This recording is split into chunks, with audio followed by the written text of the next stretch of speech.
And the Catholic faith is this, that we worship one God in Trinity and Trinity in unity, neither confounding the persons, nor dividing the substance. But the Godhead of the Father, of the Son, and of the Holy Spirit is one, the glory equal, the majesty co-eternal.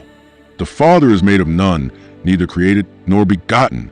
The Son is of the Father alone, not made nor created, but begotten. The Holy Spirit is of the Father and the Son, not made nor created nor begotten, but proceeding. And in this Trinity, nothing is afore or after, nothing is greater or less, but the whole three persons are co-eternal together and co-equal. Are the three divine persons perfectly equal to one another?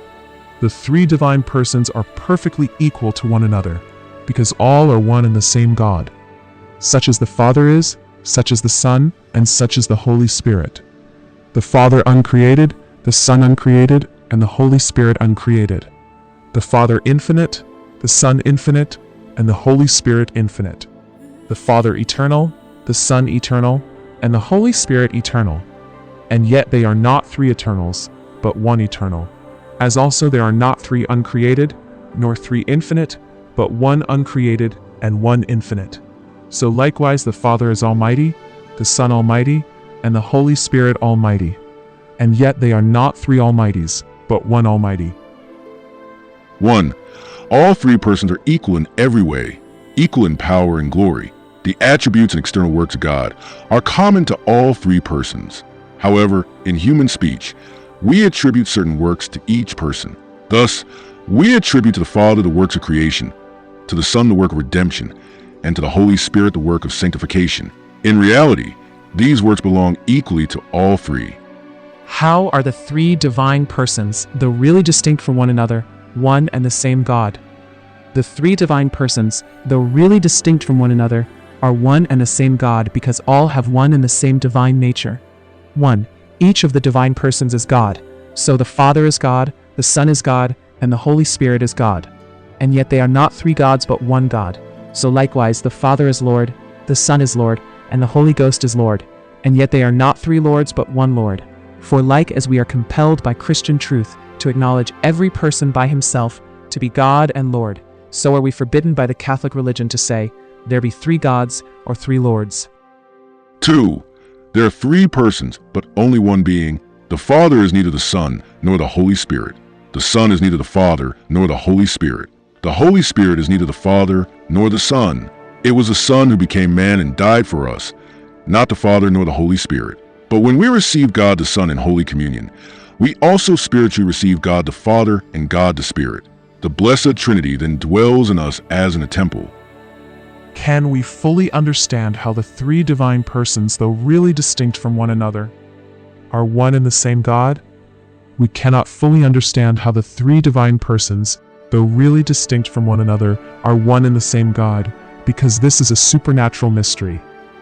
A supernatural mystery is a truth which we cannot fully understand, but which we firmly believe, because we have God's word for it. A supernatural mystery is above reason, but not contrary to it.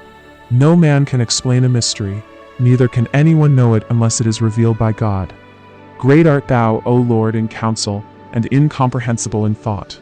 It is not unreasonable to believe in a supernatural mystery. There are many natural mysteries around us that no one has yet been able to explain, yet we believe them. Electricity, magnetism, force, and many of the processes of life.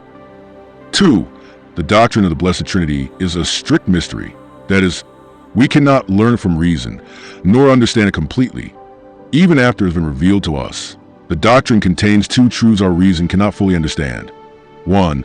That there is only one God, and 2. That each of the three persons is God. We can understand each of these truths separately, but not when taken together.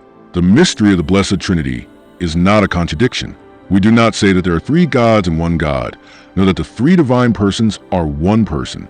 We only say that there are three persons in one God, that is, three persons in one nature or essence. Somewhat similarly, the soul of man has will, understanding, and memory, but it is only one soul. Also, the sun has form, light, and heat, but it is only one sun. Three flames put together make only one flame. Why do we believe in the mystery of the Blessed Trinity? We believe in the mystery of the Blessed Trinity because God Himself revealed it to us. Thy word is truth, The mystery of the Blessed Trinity is the greatest of all mysteries. We believe it because God has revealed it to us, but we cannot fully understand it. It would be foolish to refuse to believe just because we cannot understand. That would be like a blind man who refuses to believe there is a sun because he cannot see it.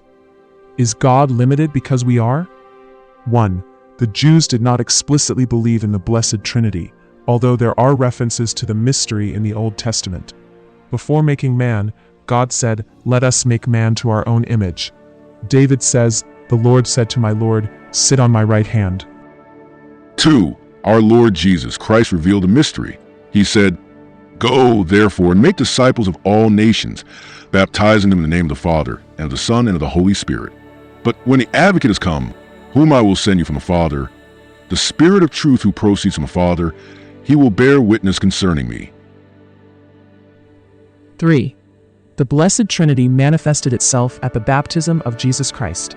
God the Father spoke from the heavens. God the Son was baptized. God the Holy Spirit descended in visible form, in the form of a dove. When do we profess our faith in the Blessed Trinity? We profess our faith in the Blessed Trinity especially when we make the sign of the cross. 1. We also honor the Blessed Trinity every time we say the doxology or prayer of praise. Glory be to the Father, and to the Son, and to the Holy Spirit, as it was in the beginning, is now, and ever shall be, world without end. The Feast of the Blessed Trinity, called Trinity Sunday, is kept on the first Sunday after Pentecost. 2. All the sacraments are administered in the name of the Blessed Trinity. On our deathbed, the Church through the priest will comfort us with the words, "Even though he has sinned, he has not denied the Father, the Son, and the Holy Spirit."